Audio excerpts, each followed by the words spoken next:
Cada tarjeta de cumpleaños que me entregaba llevaba el mismo mensaje. Sé que puedes hacerlo mejor. Ella lo decía con una sonrisa, pero siempre había un peso detrás de esas palabras, una sutil expectativa que flotaba sobre todo. Las cenas familiares eran las peores. Se suponía que eran momentos de conexión, pero siempre se sentían como una actuación. Mi mamá se sentaba a la cabecera de la mesa, dirigiendo la conversación y juzgando cada una de nuestras palabras. Mi papá se perdía en sus propios pensamientos, leyendo el periódico o revisando su teléfono. Realmente no estaba presente. Y luego estaba yo, tratando de demostrar algo, intentando hacerme oír, queriendo hacerla sentir orgullosa. Pero siempre sentía que estaba fallando. Y por mucho que lo intentara, nunca parecía ser suficiente para ella. La dinámica cambió cuando conseguí mi primer trabajo a los 16 años. Trabajé como cajera en una tienda de abarrotes local. No era un trabajo glamoroso, pero me dio un gusto de independencia. Podía ganar mi propio dinero y, por primera vez en mi vida, no sentía que tenía que pedir permiso a mi mamá constantemente. Sin embargo, en lugar de sentirse orgullosa de mí, ella me hacía sentir culpable por trabajar. Deberías concentrarte en tus estudios, decía. ¿Por qué desperdicias tu tiempo con un trabajo? Ni siquiera tienes edad para trabajar a tiempo completo. Mi papá seguía en silencio, como siempre, pero cuando le contaba sobre el trabajo, su aprobación era evidente. Bien hecho, pequeña. Es bueno verte tomando la iniciativa, decía con una voz cálida pero distante. Nunca se involucró realmente en las decisiones que mi mamá tomaba sobre mí, ni se opuso cuando ella me criticaba. Así era la cosa. A pesar de la tensión constante en casa, aprendí a sobrellevarla refugiándome en mí misma. Pasaba mucho tiempo en mi habitación, leyendo, dibujando y tratando de encontrar un espacio donde no sintiera que estaba bajo un microscopio. Pero incluso allí, no estaba a salvo. Mi mamá tocaba mi puerta. Entraba sin esperar respuesta y comenzaba a reorganizar mis cosas, como si dijera que podía arreglarme, modificando mi espacio. Deberías limpiar más esta habitación, comentaba, a pesar de que ya estaba limpia. Deberías intentar ser más organizada, y cada vez que lo decía yo forzaba una sonrisa y respondía, está bien, mamá, trabajaré en eso. Pasé años tratando de complacerla, intentando hacerla sentir orgullosa. Pero parecía que sin importar lo que hiciera, no podía romper el muro que ella había construido a su alrededor. Era como si tuviera una imagen de lo que yo debía ser, y si no encajaba exactamente en esa imagen, estaba fallando. Pero por alguna razón, no podía renunciar a la esperanza de que algún día ella me vería tal como soy, y se sentiría orgullosa. Pensaba que si me esforzaba lo suficiente, si tan solo demostraba que podía hacer las cosas a su manera, finalmente ocurriría.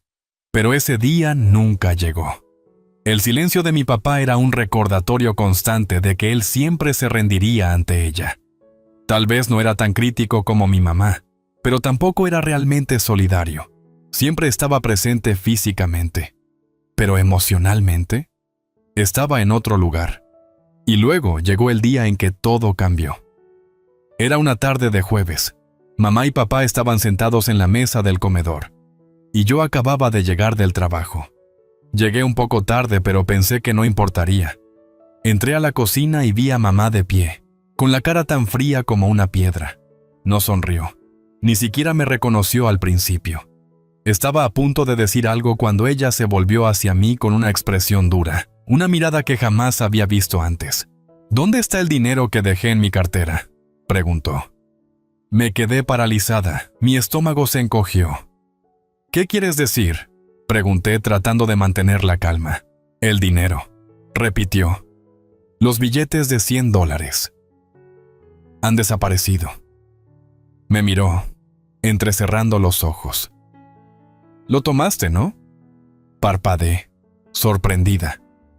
No he tomado ningún dinero. Ni siquiera lo he visto. Sentí el corazón acelerarse.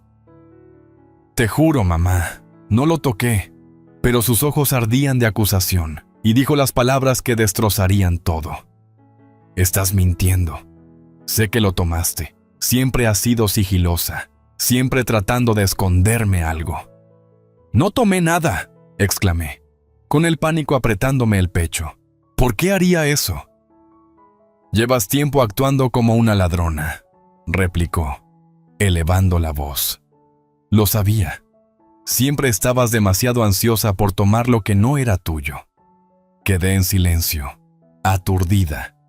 Mi pecho se apretó y las palabras parecían no salir bien. Mi papá, que había estado sentado en silencio, levantó la mirada brevemente, pero no dijo nada. Su mirada iba de mi mamá a mí, y en ese momento comprendí que él no me defendería. No iba a ayudarme. Era tan rápido en creerle a ella como todos los demás. «¿Papá?», dije, con la voz apenas un susurro. Pero él no respondió. No entonces. Y en ese instante lo supe. Estaba sola.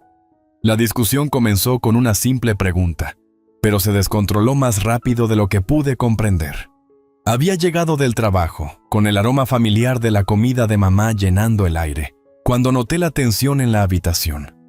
Mi mamá, de pie en la cocina con los brazos cruzados, me miró con una expresión que no pude descifrar. No era la típica crítica o decepción a la que estaba acostumbrada. Esto era algo distinto, algo más frío. «¿Dónde está el dinero que dejé en mi cartera?», preguntó con voz cortante. Me quedé paralizada por un momento, insegura de haberla oído bien.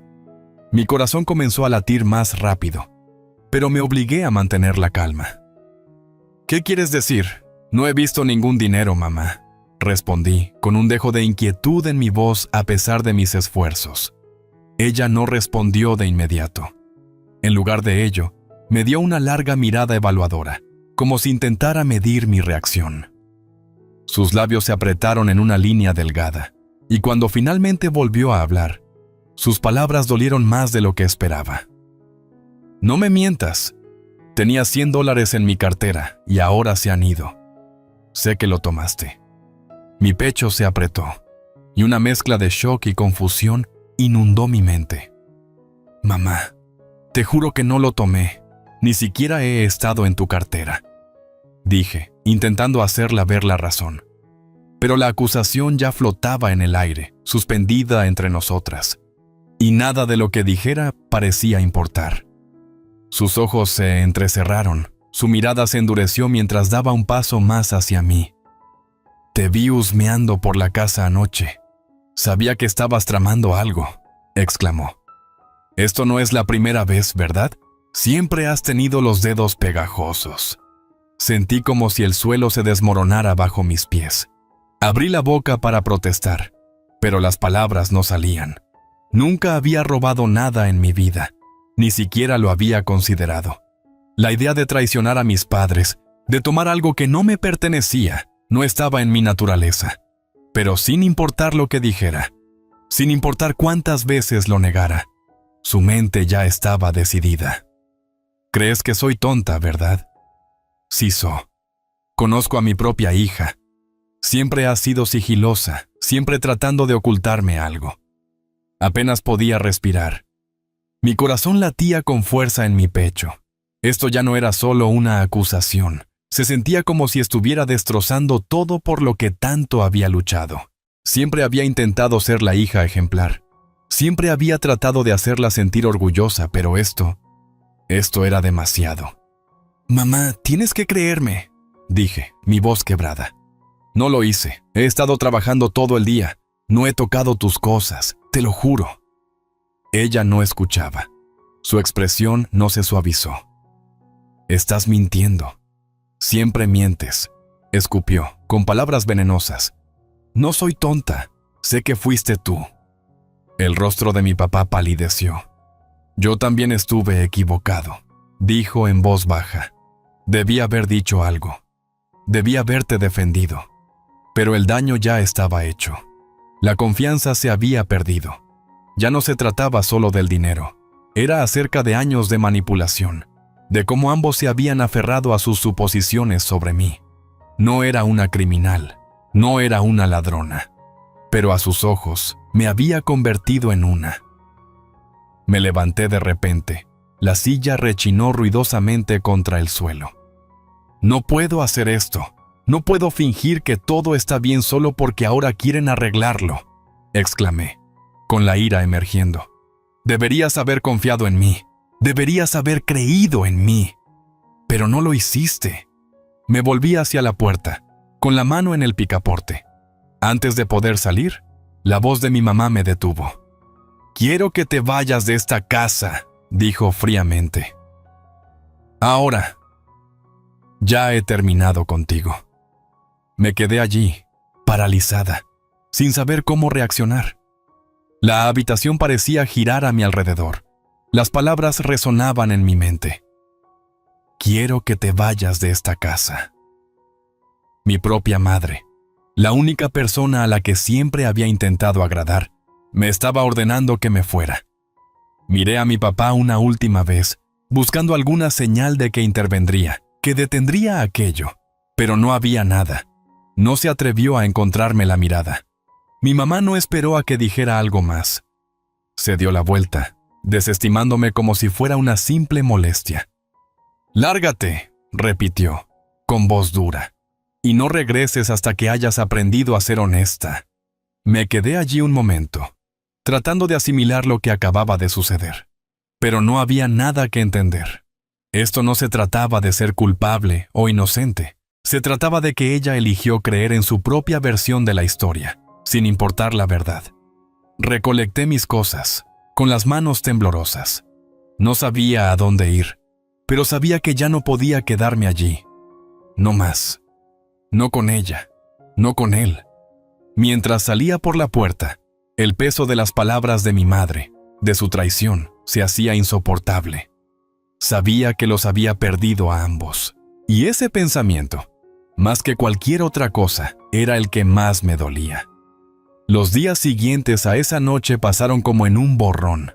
No sé cuánto tardé en dejar de llorar, pero el dolor nunca se disipó por completo. No eran solo las palabras hirientes de mi madre, ni la mirada de desprecio con la que me mandó a irme. Era el peso abrumador de haber sido abandonada por ambos padres. Mi papá, la única persona en la que siempre había confiado para que me apoyara, se había quedado callado. Su silencio era más elocuente que cualquier palabra. Al principio, no sabía a dónde ir. Contaba con una pequeña cuenta de ahorros del trabajo que había tenido durante 2 años, pero no era suficiente. No quería ir a casa de un amigo, no con la vergüenza aún pesándome. No quería que nadie se compadeciera de mí. Así que me quedé en un motel barato durante un par de noches, tratando de decidir qué hacer a continuación. No fue hasta el tercer día que encontré un departamento, un modesto apartamento de un dormitorio en un edificio que olía a alfombra vieja y comida frita. Pero era un espacio mío, y eso se sentía como una victoria, aunque retorcida. Llamé al casero y, a finales de la semana, oficialmente ya no vivía en la casa de mis padres, sino en mi propio espacio. Aunque mi corazón aún parecía incompleto, al menos ya no tenía que regresar con ellos. Empecé a trabajar más horas en mi empleo, y pronto pude permitirme algo más que solo la renta y la comida. No era mucho, pero se sentía como independencia. Me entregué al trabajo con la esperanza de que, si me mantenía lo suficientemente ocupada, no tendría que pensar en lo sucedido. Pasaron meses sin saber nada de mis padres, y yo tampoco los contacté. La vergüenza era demasiado reciente, y parte de mí sabía que cualquier contacto solo reabriría viejas heridas. Pero a pesar de mi determinación de no volver a hablar con ellos, no podía deshacerme de la sensación de haber sido abandonada. Cada vez que veía a una familia cenando junta o a una madre consolando a su hija, me recordaban lo que había perdido. Me sentía como una forastera en mi propia familia, alguien que ya no tenía un lugar. Hubo noches en las que me acurrucaba en el sofá, hojeando viejas fotos, intentando recordar la versión de ellos que no había sido manchada por mentiras. Pero por mucho que quisiera borrar el dolor, no podía olvidar la forma en que ambos me dieron la espalda. 1 año pasó antes de volver a verlos. Fue una visita inesperada. Una mañana, mi hermano me llamó con la voz vacilante. Hola, Joe, creo que mamá quiere hablar contigo, dijo, con un tono torpe, como si no supiera cómo abordar el tema. Tampoco había hablado con mi hermano en meses. Él había estado en la universidad cuando todo se desmoronó, y supuse que él estaba tan confundido como yo. No había tomado partido, pero tampoco había venido a mi defensa. No sé si estoy lista para hablar con ella, dije, con la voz tensa por la emoción. Él hizo una pausa. Ella ha estado muy alterada, ¿sabes? Quiere disculparse. Sentí una mezcla de ira e incredulidad. ¿Disculparse? Después de todo lo que había dicho, después de haberme echado de la casa sin pruebas de nada, no sabía si estaba lista para una disculpa o si siquiera la quería. No estoy segura, respondí. No sé si puedo perdonarla por lo que hizo. Lo entiendo, respondió. Pero piénsalo. Tal vez sea una oportunidad para hablar las cosas. No creo que ella quisiera que las cosas se desbordaran así. No estaba convencida. Mi hermano nunca pudo comprender plenamente el dolor que había sentido. Los años de críticas, el juicio, la forma en que cada una de mis acciones se convertía en algo negativo. Siempre había sido el hijo dorado, el que a sus ojos nunca podía hacer nada mal. Pero una parte de mí, aquella que aún anhelaba el amor de mi madre, se preguntaba si tal vez tenía razón. Tal vez debía darle una oportunidad para explicar. Después de unos días de reflexión, accedí a reunirme con ellos. Acordamos encontrarnos en un café local, un espacio neutral donde las emociones pudieran calmarse sin desbordarse. Recuerdo haber entrado y ver a mis padres sentados en una pequeña mesa, con expresiones tentativas, casi nerviosas. Mi madre fue la primera en notarme y se levantó. «Oh, gracias a Dios», dijo, con voz temblorosa. «He estado tan preocupada por ti». No supe cómo responder. Parte de mí quería arremeter contra ella en ese mismo instante, gritar sobre cómo me había echado de la casa sin nada, sobre cómo había creído que podía robarle sin pestañear.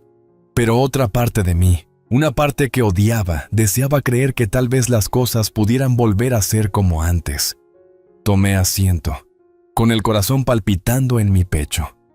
«Estoy bien», dije, con una voz más distante de lo que pretendía. «Estoy bien». Mamá se sentó, con las manos juntas frente a ella. «He estado pensando mucho en lo que pasó, y yo cometí un error enorme», admitió, con voz temblorosa.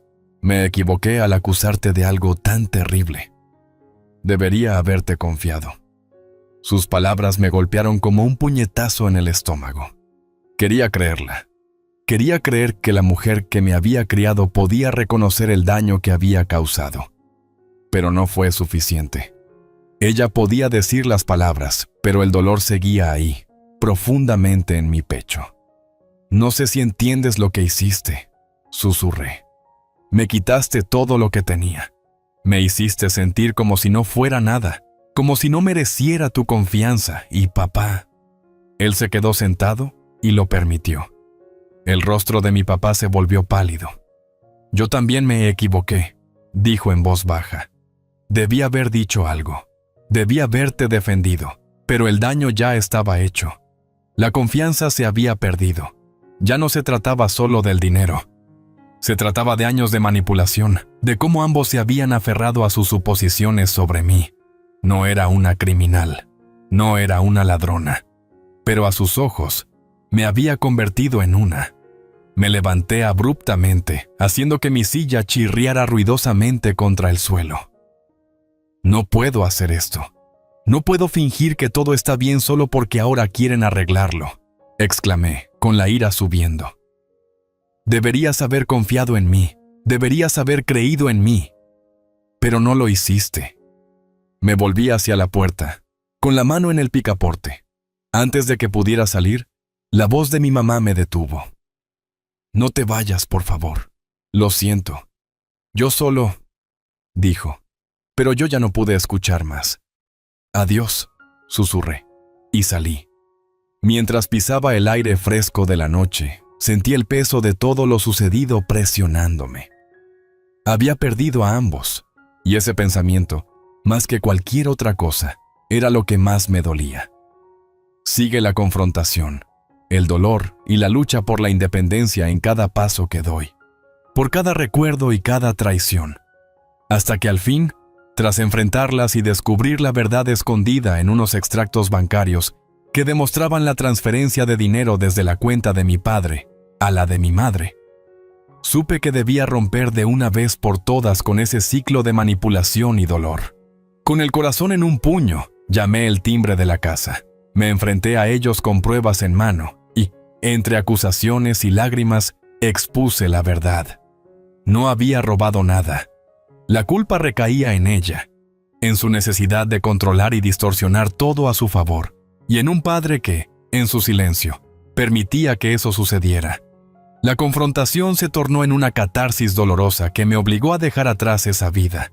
Tras semanas de angustia, de intentar encontrar consuelo en un trabajo que me daba un atisbo de independencia, y en un pequeño departamento que empecé a llamar hogar, comencé a sanar. Aunque el recuerdo de la traición y el abandono seguía presente en cada rincón, comprendí que no necesitaba la validación ni el amor distorsionado de quienes me habían causado tanto dolor. Aprendí a amarme a mí misma, y a pesar de que mis padres intentaron, sin éxito, reparar el daño con disculpas vacías, entendí que el verdadero perdón debía venir de mi interior. Finalmente, en un reencuentro casual en un café, cuando mis padres, con rostros llenos de pesar y palabras medidas, intentaron disculparse una vez más, yo dejé claro que el daño era irreparable. Con voz firme y serena, les dije que ya no podía volver al pasado, que había aprendido a vivir siendo quien realmente era, sin necesidad de ajustarme a un ideal impuesto. Les despedí con la certeza de que mi futuro estaba en mis manos, libre de las cadenas de sus expectativas y manipulaciones. Me fui sabiendo que, a pesar de todo, era libre. Libre de ser la hija moldeada por el miedo y el desprecio. Libre de vivir en una casa donde el amor estaba condicionado. Por fin, amarme a mí misma fue lo único que importaba.